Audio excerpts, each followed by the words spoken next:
Welcome back to our Daily Bread. I'm Sam, and I'll be taking you through a 365-day plan from Genesis to Revelation. Today I'll be reading from Judges chapters 4, 5, and 6. If you would like to follow along, I'll be reading from the ESV translation. Chapter 4.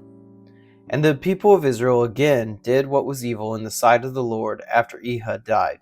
And the Lord sold them into the hand of Jabin, king of Canaan, who reigned in Hazor. The commander of his army was Sisera, who lived in Harosheth Hagoyim. Then the people of Israel cried out to the Lord for help, for he had 900 chariots of iron, and he oppressed the people of Israel cruelly for 20 years. Now Deborah, a prophetess, the wife of Lapidoth, was judging Israel at that time. She used to sit under the palm of Deborah between Ramah and Bethel in the hill country of Ephraim, and the people of Israel came up to her for judgment. She sent and summoned Barak the son of Abinoam from Kadesh Naphtali, and said to him, Has not the Lord, the God of Israel, commanded you? Go gather your men at Mount Tabor, taking 10,000 from the people of Naphtali and the people of Zebulun. And I will draw out Sisera, the general of Jabin's army, to meet you by the river Kishon, with his chariots and his troops, and I will give him into your hand. Barak said to her, If you will go with me, I will go, but if you will not go with me, I will not go. And she said, I will surely go with you. Nevertheless, the road on which you are going will not lead to your glory, for the Lord will sell Sisera into the hand of a woman. Then Deborah arose and went with Barak to Kadesh. And Barak called out Zebulun and Naphtali to Kadesh. And 10,000 men went up at his heels, and Deborah went up with him. Now Heber the Kenite had separated from the Kenites, the descendants of Hobab, the father-in-law of Moses, and had pitched his tent as far away as the oak in Zaanannim, which is near Kadesh. When Sisera was told that Barak the son of Abinoam had gone up to Mount Tabor, Sisera called out all his chariots, 900 chariots of iron, and all the men who were with him, from Harosheth Hagoyim to the river Kishon. And Deborah said to Barak, Up, for this is the day in which the Lord has given Sisera into your hand. Does not the Lord go out before you? So Barak went down from Mount Tabor with 10,000 men following him. And the Lord routed Sisera and all his chariots and all his army before Barak by the edge of the sword. And Sisera got down from his chariot and fled away on foot. And Barak pursued the chariots and the army to Harosheth Hagoyim, and all the army of Sisera fell by the edge of the sword. Not a man was left. But Sisera fled away on foot to the tent of Jael, the wife of Heber the Kenite, for there was peace between Jabin the king of Hazor and the house of Heber the Kenite. And Jael came out to meet Sisera and said to him, Turn aside, my lord, turn aside to me, do not be afraid.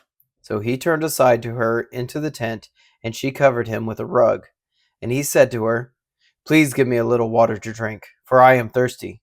So she opened a skin of milk and gave him a drink and covered him. And he said to her, Stand at the opening of the tent, and if any man comes and asks you, Is anyone here? Say no. But Jael, the wife of Heber, took a tent peg and took a hammer in her hand. Then she went softly to him and drove the peg into his temple until it went down into the ground, while he was lying fast asleep from weariness. So he died. And behold, as Barak was pursuing Sisera, Jael went out to meet him and said to him, Come, and I will show you the man whom you are seeking. So he went into her tent, and there lay Sisera dead, with the tent peg in his temple. So on that day God subdued Jabin the king of Canaan before the people of Israel, and the hand of the people of Israel pressed harder and harder against Jabin the king of Canaan, until they destroyed Jabin king of Canaan. Chapter 5. Then sang Deborah and Barak the son of Abinoam on that day, that the leaders took the lead of Israel, that the people offered themselves willingly. Bless the Lord. Hear, O kings, give ear, O princes. To the Lord I will sing. I will make melody to the Lord, the God of Israel. Lord, when you went out from Seir, when you marched from the region of Edom, the earth trembled, and the heavens dropped. Yes, the clouds dropped water.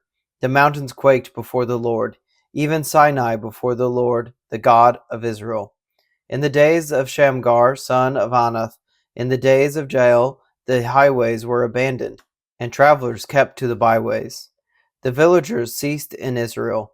They ceased to be until I arose. I, Deborah, arose as a mother in Israel. When new gods were chosen, then war was in the gates. Was shield or spear to be seen among 40,000 in Israel? My heart goes out to the commanders of Israel, who offered themselves willingly among the people. Bless the Lord. Tell of it, you who ride on white donkeys, you who sit on rich carpets, and you who walk by the way. To the sound of musicians at the watering places, there they repeat the righteous triumphs of the Lord, the righteous triumphs of his villagers in Israel. Then down to the gates march the people of the Lord. Awake, awake, Deborah! Awake, awake, break out in song. Arise, Barak, lead away your captives, O son of Abinoam. Then down marched the remnant of the noble. The people of the Lord marched down for me against the mighty. For Ephraim their root they marched down into the valley, following you, Benjamin, with your kinsmen. From Machir marched down the commanders, and from Zebulun those who bear the lieutenant's staff. The princes of Issachar came with Deborah, and Issachar, faithful to Barak, into the valley they rushed at his heels.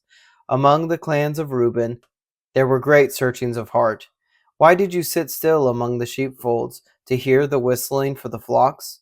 Among the clans of Reuben there were great searchings of heart. Gilead stayed beyond the Jordan, and Dan, why did he stay with the ships? Asher sat still at the coast of the sea, staying by his landings. Zebulun is a people who risk their lives to the death, Naphtali too, on the heights of the field. The kings came, they fought. Then fought the kings of Canaan. At Tanakh, that by the waters of Megiddo, they got no spoils of silver. From the heaven the stars fought. From their courses they fought against Sisera. The torrent Kishon swept them away. The ancient torrent, the torrent of Kishon. March on, my soul, with might. Then loud beat the horse's hoofs with the galloping of his steeds. Curse Meroz, says the angel of the Lord. Curse its inhabitants thoroughly, because they did not come to the help of the Lord, against the mighty. Most blessed of women be Jael, the wife of Heber the Kenite, of tent-dwelling women most blessed. He asked for water, and she gave him milk. She brought him curds in a noble's bowl. She sent her hand to the tent peg, and her right hand to the workman's mallet. She struck Sisera, she crushed his head. She shattered and pierced his temple. Between her feet he sank, he fell, he lay still. Between her feet he sank, he fell. Where he sank, there he fell, dead.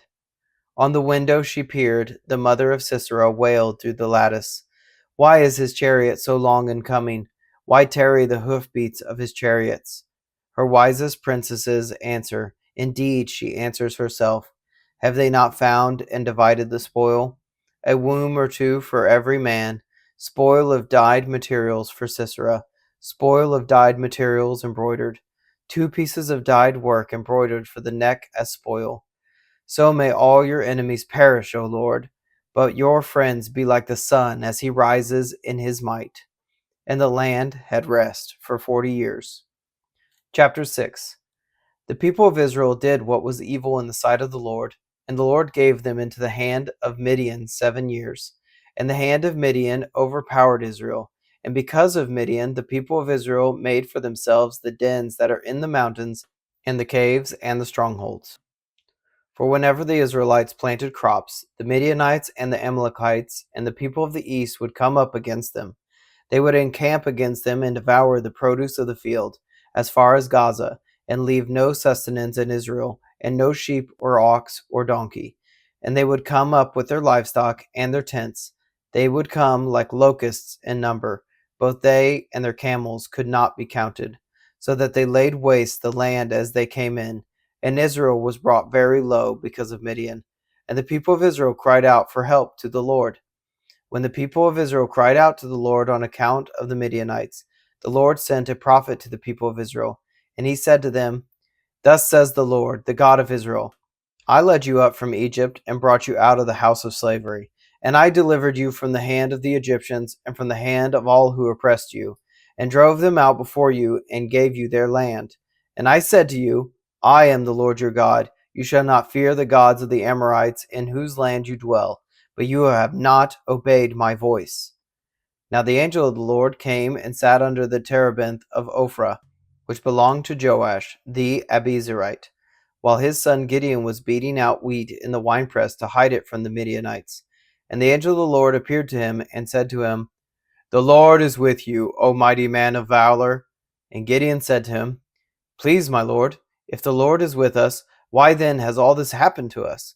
And where are all his wonderful deeds that our fathers recounted to us, saying, Did not the Lord bring us up from Egypt? But now the Lord has forsaken us and given us into the hand of Midian.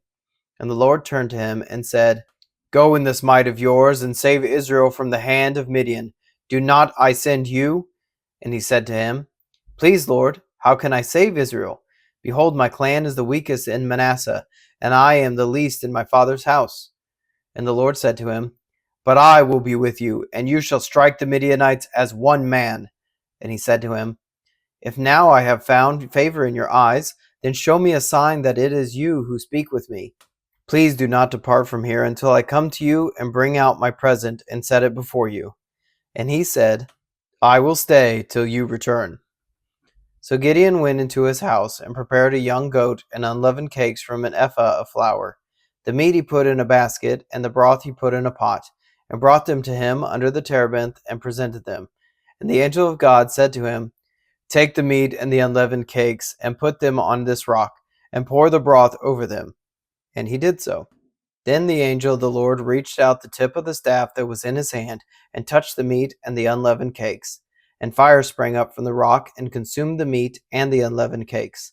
And the angel of the Lord vanished from his sight. Then Gideon perceived that he was the angel of the Lord. And Gideon said, Alas, O Lord God, for now I have seen the angel of the Lord face to face. But the Lord said to him, Peace be to you. Do not fear. You shall not die. Then Gideon built an altar there to the Lord and called it, The Lord is Peace. To this day it still stands at Ophrah, which belongs to the Abiezrites. That night the Lord said to him, Take your father's bull and the second bull 7 years old, and pull down the altar of Baal that your father has, and cut down the Asherah that is beside it, and build an altar to the Lord your God on top of the stronghold there, with stones laid in due order. Then take the second bull and offer it as a burnt offering with the wood and of the Asherah that you shall cut down. So Gideon took 10 men of his servants and did as the Lord had told him. But because he was too afraid of his family and the men of the town to do it by day, he did it by night. When the men of the town rose early in the morning, behold, the altar of Baal was broken down, and the Asherah beside it was cut down, and the second bull was offered on the altar that had been built. And they said to one another, Who has done this thing? And after they had searched and inquired, they said, Gideon, the son of Joash, has done this thing. Then the men of the town said to Joash, Bring out your son, that he may die, for he has broken down the altar of Baal and cut down the Asherah beside it. But Joash said to all who stand against him, Will you contend for Baal, or will you save him? Whoever contends for him shall be put to death by morning. If he is a god, let him contend for himself, because his altar has been broken down. Therefore on that day Gideon was called Jerubbaal, that is to say, Let Baal contend against him, because he broke down his altar. Now all the Midianites and the Amalekites and the people of the east came together, and they crossed the Jordan and encamped in the valley of Jezreel. But the Spirit of the Lord clothed Gideon, and he sounded the trumpet, and the Abiezrites were called out to follow him. And he sent messengers throughout all Manasseh, and they too were called out to follow him. And he sent messengers to Asher, Zebulun, and Naphtali, and they went up to meet them. Then Gideon said to God, If you will save Israel by my hand, as you have said, behold, I am laying a fleece of wool on the threshing floor. If there is dew on the fleece alone, and it is dry on all the ground, then I shall know that you will save Israel by my hand, as you have said. And it was so. When he rose early next morning and squeezed the fleece, he wrung enough dew from the fleece to fill a bowl with water. Then Gideon said to God, Let not your anger burn against me. Let me speak just once more. Please let me test just once more with the fleece. Please let it be dry on the fleece only, and on all the ground let there be dew. And God did so that night, and it was dry on the fleece only, and all the ground there was dew. Thank you for joining me today in our Bible reading. You can find us on Substack and YouTube at Up+Out Show, or Our Daily Bread, wherever you get your podcasts. Please consider subscribing. If you enjoyed this reading today, please like and share. If you have any thoughts about the verses read, please leave a comment. Thank you, and have a blessed day.